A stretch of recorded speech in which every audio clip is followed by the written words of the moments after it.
mwanadamu ana sehemu 4 za kuishi.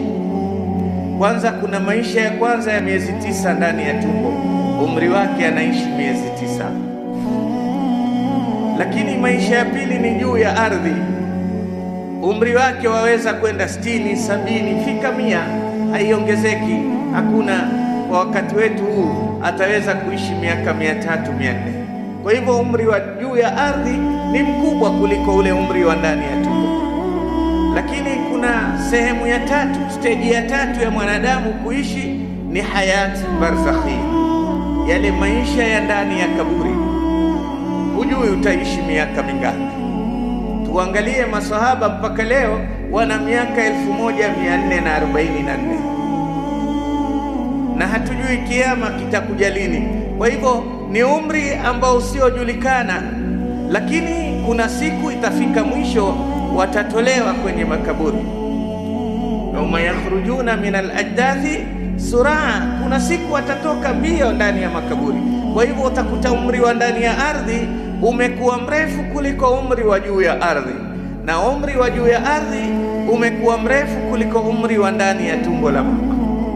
Alafu kuna maisha abadia.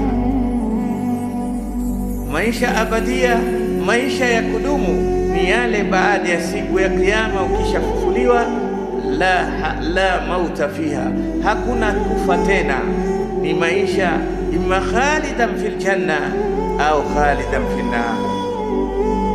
Hatari ni kwamba maisha haya ni ya kudumu. Sasa kama umeyatengeneza uwe milele katika janna au uwe milele, Allah atulinde na moto wa jahannam, mtu abaki katika moto wa jahannam. Haya ndivyo maisha yalivyo. Utakuta maisha ya akhira ndiyo maisha ya kubakia. Kwa hivyo Mtume sallallahu alaihi wasallam akuonyesha kwamba pamoja kuwa umri huu ni mfupi, lakini kuna vitu vidogo vaweza kukutengenezea umri wako mrefu.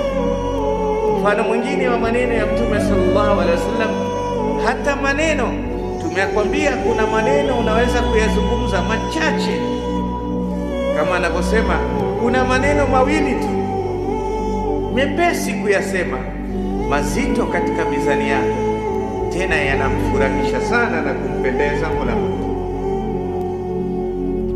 Maneno haya ni katika neema kubwa ya mwanadamu aliopewa, ni neema ya kuzungumza.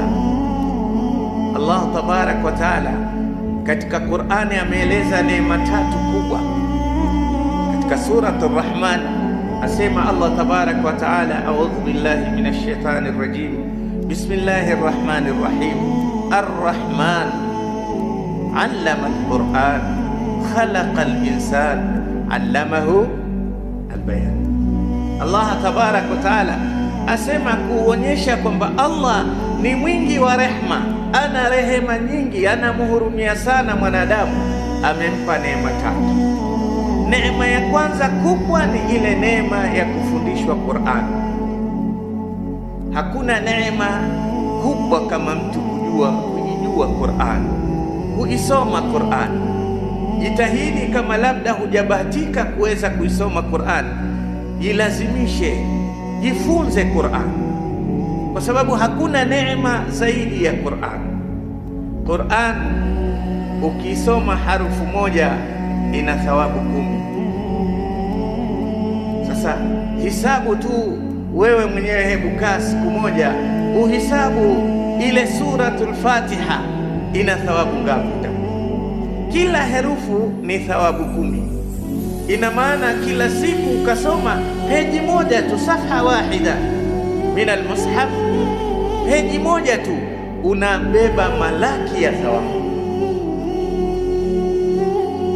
Jutia na kuwa na ghera na wivu kama hujajua kusoma Qur'an, kama vile unavyojutia kama kuna kitu ambacho ni fashion kimepatikana ulimwenguni leo. Mtu ambaye anakuwa hana simu ajisikia vipi? Mtu hana simu ya mkononi anaona yuko nyuma sana, si ndio? Yuko nyuma, anajilaumu, kwa nini mimi? Na ataona pengine mumewe hampendi. Ona, wana wenzangu wote wana simu, aweza kuwa nayo, lakini akasema simu gani? Watu wana simu, Ninabeba hiki mulika mwizi kuna simu zaitwa mulika mwizi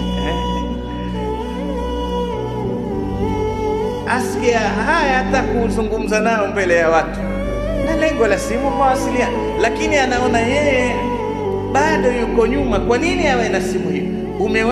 Umewahi kusikia uchungu? Kwa nini sijui kusoma Qur'an? Kwa nini sijui kusoma Qur'an? Simu utapata umbea mwingi, lakini Qur'ani itakupa thawabu nyingi, au si kweli? Simu, kuna watu maskini wameharibikiwa maisha yao na simu, au sio? Simu zimeharibu maisha ya wengi. Mume na mke walikuwa wanaishi vizuri, simu ikasababisha talaka. Kwa hivyo haina kheri hivyo mpaka uwe mnyonge kuwa huna simu, lakini yatakikana uwe mnyonge kama hujajua kusoma Qur'an. Fanya kila sababu.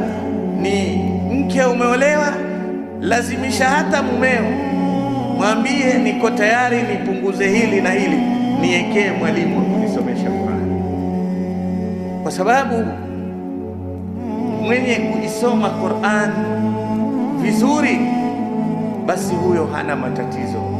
Taha ma anzalna ilayka alqur'ana litashqa. Allah sema hatujakuteremshia Qur'ani upate dhiki. Ina maana kitu kikubwa kinasaidia watu kuondoshia dhiki katika maisha yao ni nini? Qur'an. Kwa hivyo kuna dharura katika maisha yako kuelewa kwamba haya maisha ni mafupi, nitayafanya vipi yawe marefu? Maisha haya yatakuwa marefu ukiitengeneza akhira yako, na kuitengeneza akhira yako ni vitu kama hivi tulivyosema: maji ya udhu unaotawadhi kila kipindi, una swala 5 unachukua udhu, una swala ya dhuha katika siku kabla ya mchana, yani baada ya saa 2 kuendelea, una rakaa 2 za dhuha, una swala sunna ya qablia na baadia, una sunna ya witri kabla ya kulala, au unaamka mwisho wa usiku una swali witri, hata kama ni rakaa 1. Hii kiasi unapochukua udhu, ndio dhambi zako zinasafishika katika mwili, na hakuna kitu kinachoumiza wanadamu kama dhambi. Allah alipomwondoshea mtume dhambi, kwamba handikiwi dhambi, alimpa sifa ya kumwambia umesalimika mgongo wako. Alam nashrah laka sadrak wa wada'na anka wizrak alladhi anqadha dhahrak. Tumekuondoshea dhambi, kwa sababu dhambi zitavunja mgongo wako.